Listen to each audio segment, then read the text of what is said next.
Doctor Haris ചിറക്കലിനെതിരെ വിമർശനവുമായി മുഖ്യമന്ത്രി പിണറായി വിജയൻ ഇന്ന് രംഗത്ത് വന്നത് വളരെ പ്രധാനമാണ്. ഹാരിസ് അഴിമതി തീണ്ടാത്ത ഉദ്യോഗസ്ഥരാണ്. എന്നാൽ അത്തരമൊരാൾ ഇന്ത്യയിലെ ഏറ്റവും നല്ല ആരോഗ്യ മേഖലയെ തെറ്റായി ചിത്രീകരിക്കുന്നതിന് കാരണമായി കേരളത്തെ താറടിച്ച് കാണിക്കണം എന്ന് ആഗ്രഹിക്കുന്നവർക്ക് ഉപയോഗിക്കാൻ കഴിയും വിധം അതൃപ്തി പുറത്തുവിട്ടാൽ നല്ല പ്രവർത്തനങ്ങളെല്ലാം തെറ്റായ ചിത്രീകരണത്തിന് ഇടയാക്കും എന്നാണ് മുഖ്യമന്ത്രിയുടെ വാക്കുകൾ. ഫെലിക്സ് ആണ് വിവരങ്ങൾ വായിച്ചത്. ഫെലിക്സ്, ഇപ്പോൾ ആദ്യഘട്ടത്തിൽ ഡോക്ടർ ഹാരിസ് ചിറക്കലിനെതിരെ നടപടി ഉണ്ടാകും എന്ന വാർത്തകൾ വരുന്നു. അതിന് പിന്നാലെ തന്നെ അദ്ദേഹത്തിന്റെ ഇടതു പശ്ചാത്തലം പുറത്തു വരുന്നു. അതോടൊരു നടപടി ഇല്ലാതാകുന്നു. അതിന് പിന്നാലെ ആരോഗ്യമന്ത്രി പ്രശംസിക്കുന്നു. ഇപ്പോൾ അദ്ദേഹം ഉന്നയിച്ച ആവശ്യങ്ങളിൽ ഇടപെടലുകൾ ഇപ്പോൾ മെഡിക്കൽ കോളേജിൽ ഉണ്ടാവുകയും ആ വകുപ്പിൽ ഉണ്ടാവുകയും ചെയ്യുന്നു. അതിന് പിന്നാലെ മുഖ്യമന്ത്രി ഏത് തരത്തിലാണ് ഇദ്ദേഹത്തെ വിമർശിക്കുന്നത്? രതീഷ്, ഏറ്റവും പ്രധാനപ്പെട്ട കാര്യം ഈ ഹാരിസ് ചിറക്കലിന്റെ പ്രതികരണം അത് ആരോഗ്യ മേഖലയിൽ തന്നെ വലിയ ഇടപെടലിന് കാരണമായതിന് തൊട്ടു പിന്നാലെയാണ് മുഖ്യമന്ത്രി ഡോക്ടറെ വിമർശിച്ചുകൊണ്ട് ഇപ്പോൾ രംഗത്ത് വന്നിട്ടുള്ളത്.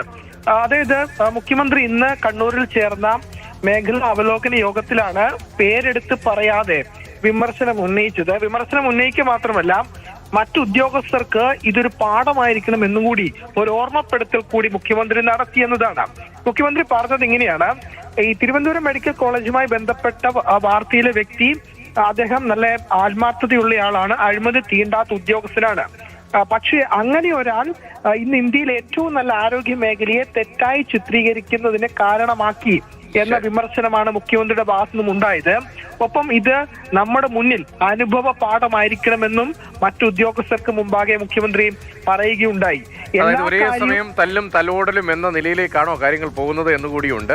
അതേസമയം തന്നെ അദ്ദേഹത്തിന് വലിയ സംരക്ഷണം ഒരുക്കുന്നുണ്ട് ആരോഗ്യമന്ത്രി. മുഖ്യമന്ത്രിയുടെ വിമർശനം പക്ഷേ ഡോക്ടർക്കെതിരെ ഇങ്ങനെ പരസ്യമായ നിലപാടെടുത്തതിനെതിരെ കണ്ണൂരിലെ പരിപാടിയിൽ നിന്ന് വരികയാണ്. അതേസമയം ഡോക്ടർ ഹാരിസിനെതിരെ സർക്കാർ പ്രതികാര നടപടി എടുക്കില്ല എന്നാണ് മന്ത്രി വീണ ജോർജിന്റെ പ്രതികരണം. ഡോക്ടർ ഹാരിസിനെ തിരുവനന്തപുരം മെഡിക്കൽ കോളേജിലേക്ക് കൊണ്ടുവന്നത് ഈ സർക്കാരാണ്, സിസ്റ്റത്തിലെ പ്രശ്നങ്ങളാണ് അദ്ദേഹം ചൂണ്ടിക്കാണിച്ചത് എന്ന വാദം മാതൃഭൂമി ന്യൂസിലൂടെ ഇന്നും ഉന്നയിക്കുന്നു ആരോഗ്യമന്ത്രി.